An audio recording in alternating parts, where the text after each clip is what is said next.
binary and planetary companion and interaction with the AGB and RGB stars, receiver giants. And first, the speakers will have full 15 minutes, and we'll take all questions and after two talks in the discussion session. So please put your question in Slack or raise your hand during the discussion session. And I will signal to the speakers 3 minutes before your time is up, and 3 minutes, and then the 1 minute before the time is up. And okay, so then we can start. The first speaker of this session is Hila Glanz, who's going to talk about the common envelope ejection challenges and suggested solutions. So it's yours, Hila. Let me share my screen. Okay. So do you see my screen? Perfect. Yes. So hi, everyone, and thanks for this opportunity to share my work and open today's discussion about binary interactions. I'm Hila Glanz, a second-year PhD student at the Technion in Israel under the supervision of Professor Chagai Peretz, and I'll talk about the common envelope evolution of stellar binaries, and in particular, the ejection of this envelope, the challenges and some solution, with a focus on the ejection through dust-driven winds, which also happens for AGB stars.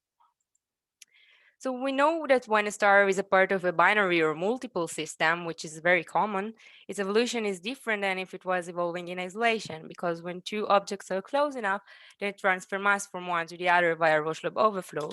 And if this process is not stable for some reason, both slopes are filled up and a shared envelope is formed, which is the common envelope. And this envelope covers both components, which then spiral inside this envelope closer and closer because of the dynamical friction from the gas, and the envelope expands in order to conserve the angular momentum that was lost from the orbit. And we believe that the common envelope phase has an important role in the evolution of many binary and multiple systems.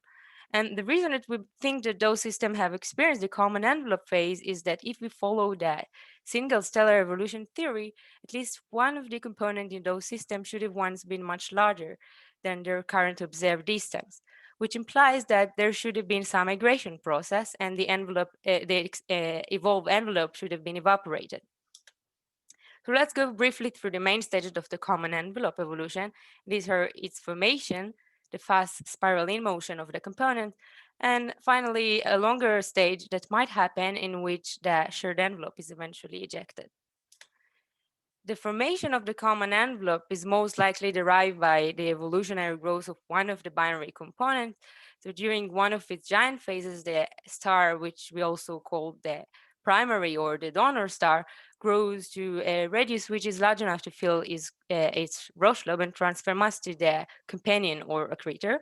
And if this mass transfer is too high to be accreted or the orbital angular momentum is too high, the system is unable to synchronize the motion of the envelope and the two cores. And this leads to the next stage, which is the very fast spiral in. So now the companion spirals deeper and deeper inside the envelope, and in order to conserve the angular momentum, the envelope expands. And at the end of this stage, the envelope might be ejected away, and the two cores may merge or remain in a short period by orbit.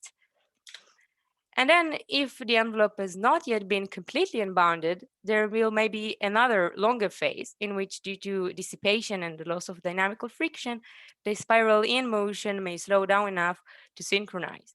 And after a few dynamical times, the common envelope process may happen all over again, or there will be some other processes during that time that can derive the envelope outward, until finally the whole envelope is being ejected from the system. And the reason that we believe that the envelope must be ejected at the end is that its remaining will eventually cause the mutual merger of any post-common envelope binary system. But we do observe such survivors. So at the end, we will be left with a binary system consisted of the remnant core and the companion in a short period orbit, or with one single star, which has been formed from the merger of the donor's core and the companion. And the ejected gas will be somewhere around the system unbounded as a planetary nebula. So now let's see an example. So here's one of our hydrodynamical simulation in which we present the common envelope evolution of 8 solar masses red giant with 2 solar mass companion at a distance which is twice the size of the giant's radius. So now we can see the formation of the common envelope and then the very rapid spiral in of the companion, the expansion of the envelope as a consequence. And I hope that the quality is good enough so you can see that now the companion moves very rapidly and getting closer and closer to the stellar core until the companion finally merges with the core in this case. And the problem is that even though this process has been simulated many times, also by us, no one could eject the entire envelope, but only a few percent, and it mostly remained bounded, which means that there is probably another physical process involved which was not considered previously. So now let's review the current suggested solution to this problem. The first option is simply including the internal energy when calculating the unbounded mass. But even when doing so, this is not enough. Then one of the most common suggestion is considering the additional energy stored in the ions in the plasma that recombine when the envelope expands and cool. And this is the recombination energy that can potentially eject the entire envelope, especially in low mass donors. But its current limitations are that depending on the location of the recombination region, the energy might be radiated away, either due to the large convecting envelope or because it might be too close to the surface of the envelope. In addition, it does not solve the problem of final separations being larger in simulation than in observation. So it might have an important role in some cases, but it is probably not the only source of energy that we are missing here. Then we have the tidal heating coming from the tidal interaction of the binary components, which tries to synchronize. And it is actually not an additional energy source, but it is stored in the orbit of the binary. And it can help in injecting the envelope if the giant is rotating faster than co-rotation. Then it will transfer energy from the spin to the envelope in order to synchronize. But this is the opposite to the expected situation. And so including this energy to achieve co-rotation can actually make things even worse. We can also consider the energies coming from accretions during the common envelope. The accretion on the secondary should release energy to maintain equilibrium, but simulations show that the accretion rate is actually much lower than the estimation with Bondi-Hoyle-Littleton accretion, and it is not enough to overcome the binding energy of the envelope in most cases. Another result of accretion is in case of a non-compact companion that overfills its own Rauschlube close to the giant's core. And this can then cause a stream of hydrogen-rich material reaching the giant's core and helium burning shell, which will lead to an explosion. But this is possible only for non-compact companion with specific conditions. Another possibility is in case of compact companions such as neutron stars and white dwarfs, and also in cases of mergers inside the envelope. And it is believed that some energy will be released by formation of energetic jets. But we currently don't know exactly how and when these jets are formed. And other possibilities is when we do not expect to eject all the envelope during the plunge-in, but in a longer time scale. It can be further common envelope episodes, interactions with gas fallbacks, and other processes. And it is actually consistent with analysis of post-common envelope systems in Gaia that suggests a longer time scale for the common envelope ejection than the dynamical time. But the problem is, of course, that this is hard to simulate because the longer time scale of these processes. So let me now show you one suggestion for a common envelope ejection mechanism by dust-driven wind, which happen in long time scale after the spiral in and works in a similar way of the ejection of the envelope in the late stage of an AGB star. First, let's understand better the ejection of a single AGB star. So it's experiencing thermal pulsation that push material from its inner layers outward to a distance out of the star where it is cool enough to allow dust formation.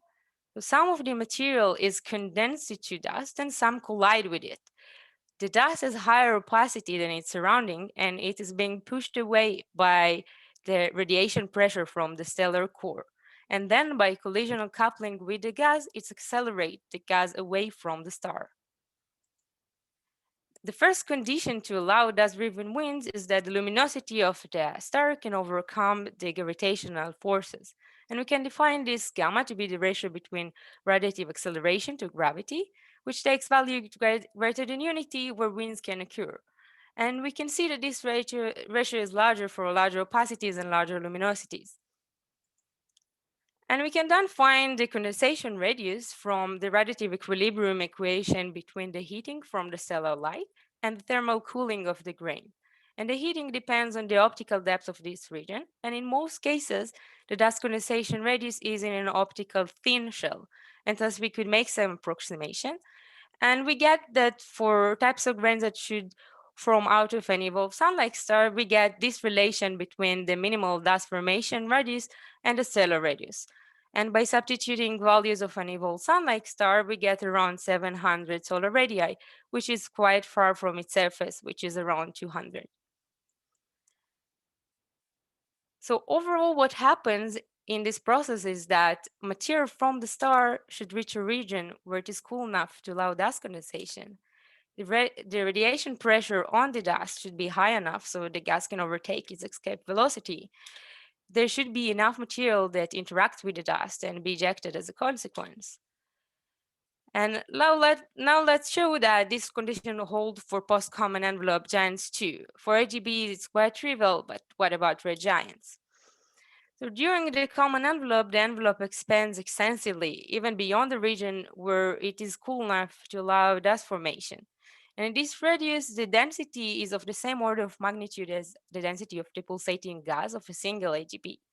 And the red giant core also radiates on the dust with a comparable luminosity.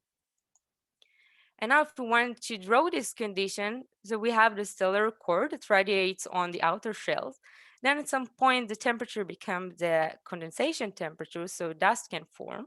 And gamma, the ratio between radiation acceleration to gravity, grows very fast until it becomes greater than unity, which implies that wind can occur. And this dust-driven region continues until gamma drops back to unity, and the winds are no longer possible. And we expect that the region above, if exists, will be also pushed away by the collision with the material which is accelerated by a dust-driven winds.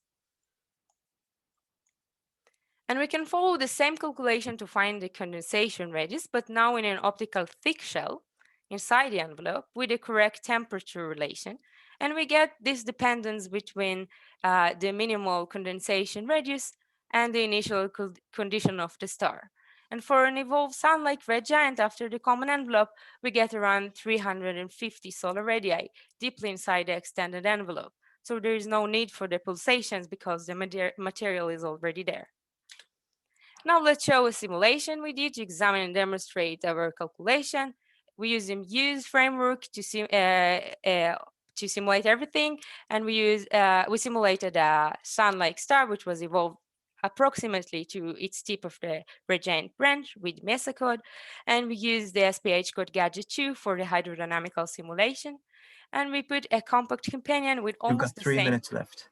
no problem, with almost the same mass just on the end or on the edge of the envelope. So we forced the common envelope process to begin, and we ran everything for a few dynamical times until the system has stabilized in a short period orbit with a still bonded gigantic envelope around it.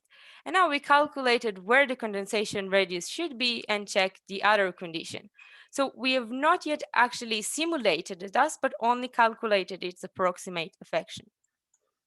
And this is the cumulative radial mass distribution of the envelope after the common envelope evolution, showing that at the end, indeed, most of the still bounded envelope mass is above the condensation radius.